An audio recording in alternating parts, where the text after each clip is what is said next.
My son be a thug nigga. Do I tell my baby girl that I'm a drug dealer? I'm only counting who I see, fuck who was with us.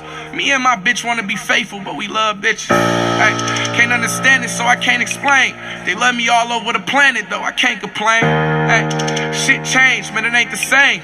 You probably could take my name for you take my chain. But if I ever get my shit snatched, I bet not catch you on the gram getting my shit back. Like, why you gotta tell the whole world you did that? Man, that's the type of shit that make me think you did that. And that's the type of shit that get a nigga kid snatched. The type of shit that make them boys pop up where you live. What up, though, YouTube? This your boy, Mile High Chosen, and we are back here with another gameplay video for the day. In this video, man, I want to do something different. I want to do a story time with you guys. In this story time, I'm going to be telling you guys about my football career through not Little League, not Little League, but we're going to go from high school to college to me playing professional football and why everything ended and what I'm doing now, in my daily life. So a lot of you guys don't know, I'm from Detroit, Michigan. Detroit, Michigan is Detroit, Michigan is known as one of the roughest and toughest cities, in the world. My theory to you is, if you don't want to get to any trouble, just mind your own business, especially when you're in Detroit, man, because Detroit is one of those cities where if you find yourself being nosy, you're going to get dealt with. So you just got to just mind your own business in the city of Detroit, man. That's just anywhere. But anyway, from Detroit, Michigan, I went to a high school called Detroit Cooley High School. In high school, I was an all-American linebacker. I played linebacker, running back, quarterback, tight end, receiver. I played everything in high school, to be honest with you. Played everything, but my main positions was linebacker and running back. So I was an all-American at linebacker, like one of the best linebackers in the state of Michigan. I came out in a class with, I don't know if you guys know Nick Perry. A couple years before me, Brandon Graham was before me. It's a lot of guys in the NFL right now from Detroit that I played against. Will Golston, a lot of them type of guys. Some of them guys younger than me, some of them guys older than me, but I played against, all them guys. So, all-American at linebacker, but I also was a dog at running back. So all my scholarships, came from, to play linebacker. I had the opportunity to go to any college, damn near any college that I wanted to, especially all in the Big Ten. All Big Ten colleges want me. I could have went to Florida. I could have went to Miami. I could have went to a lot of different schools. You know what I mean?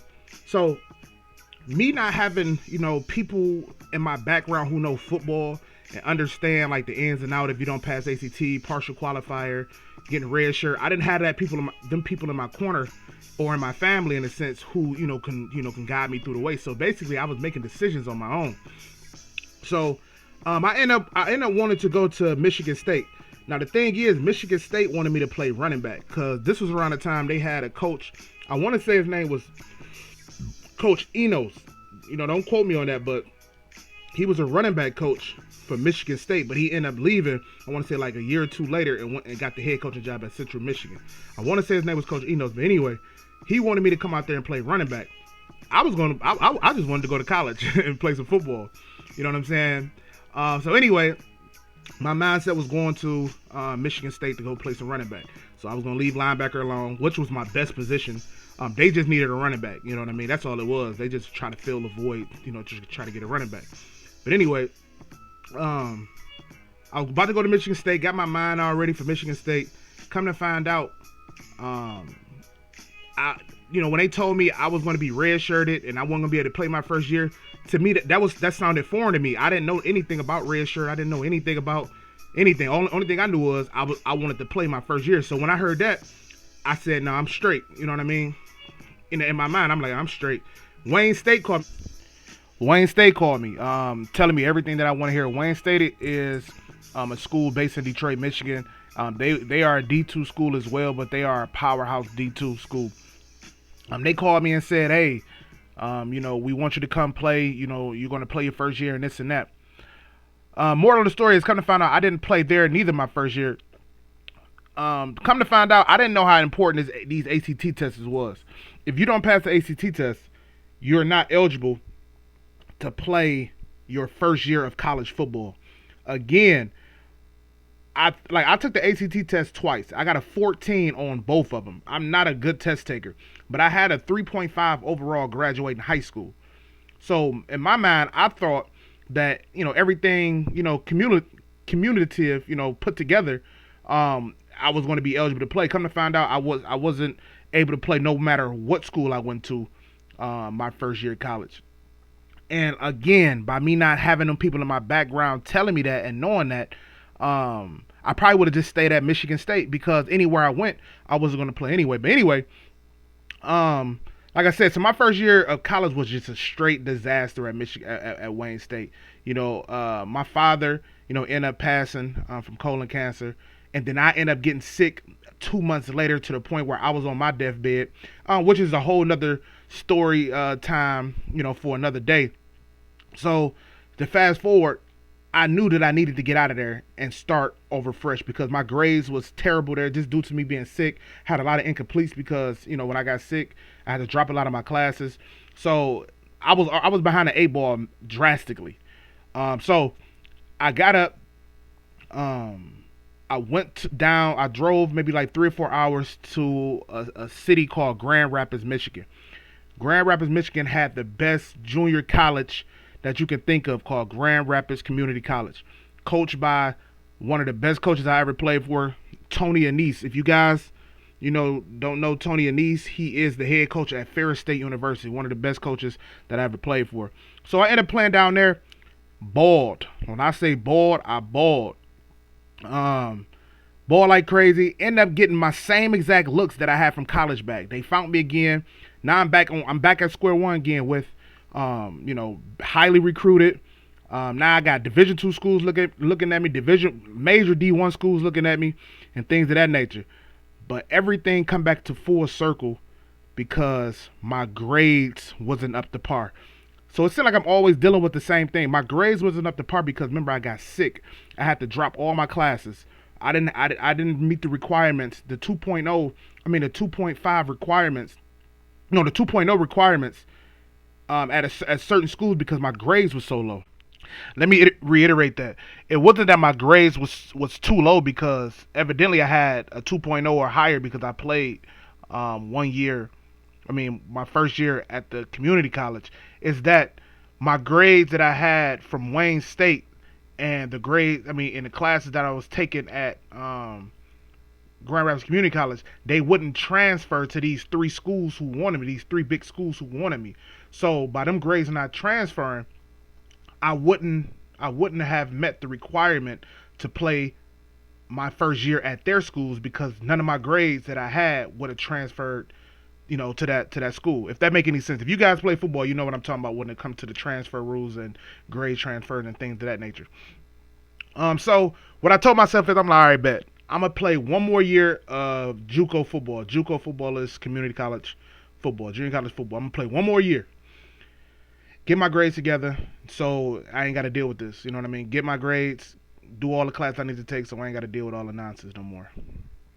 Come to find out, I couldn't even play my second year at the community college due to my financial aid did not come in time.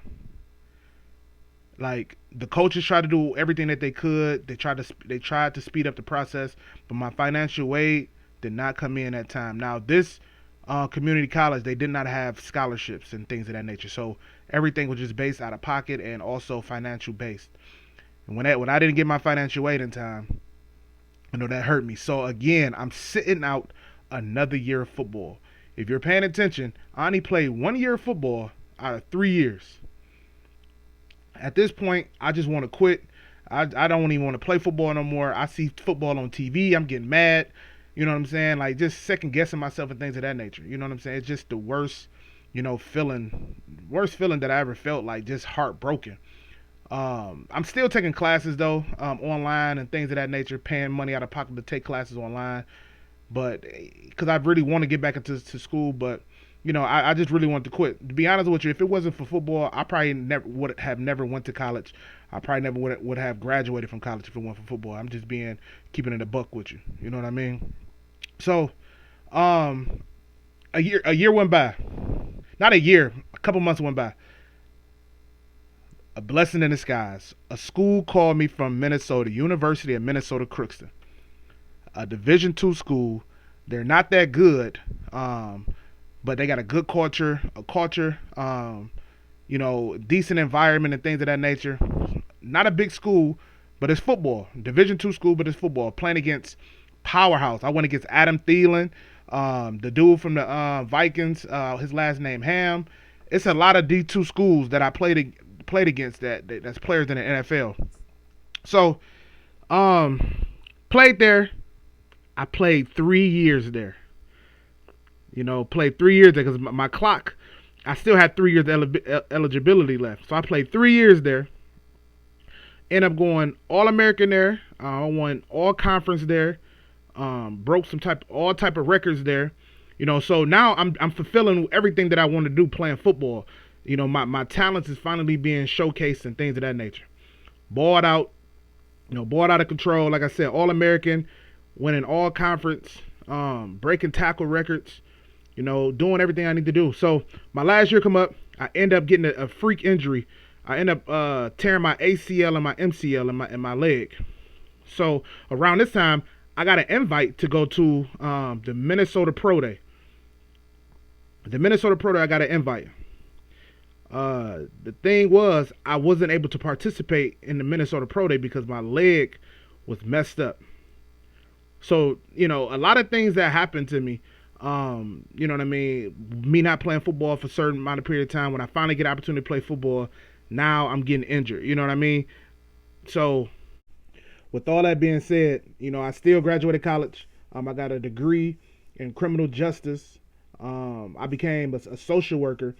Before we even get to that part, after I recovered for like a year of my knee, I got back into playing football again. I played in a couple pro leagues. I played in this developmental league for the NFL, which we was getting paid and things of that nature. But sometimes your mind just get fatigued and you just ready to move on to the next chapter. So I just stopped playing football maybe like 4 years ago. I became a social worker. But then I quit being a social worker and I started my own business. And I have an outreach program for kids, man, where I have my own football league, basketball league, things of that nature.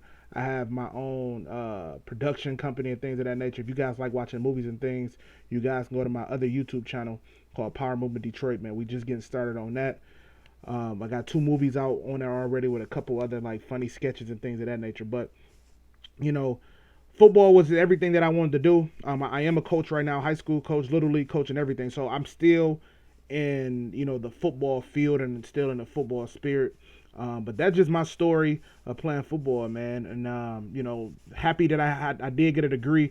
The great thing about that school that I went to, University of Minnesota Crookston, is the degree that you get. It is the same degree that you get from the University of Minnesota. So what they tell us is once we get that degree, that is a Big Ten degree that we have. You know what I mean? Because they share the same degree. They share the same exact degree. So anytime I go on job interviews and things of that nature, when I give them my transcript to my degree, it don't say University of Minnesota Crookston. It says the University of Minnesota. You know what I mean? So that's one great thing about that degree. That I'm happy that I did go to that school. I went through a lot of trials and tribulations when it came to my football career, my football life. But that's what made me who I am today, man. So I appreciate all the adversities that I went through. I appreciate all the trials and errors. So I hope you guys enjoyed this story. If you like these type of stories, just let me know and I can bring you more stories. I appreciate you guys for watching. Please like, comment, and subscribe, and I'll catch you boys on the next one. I'm out.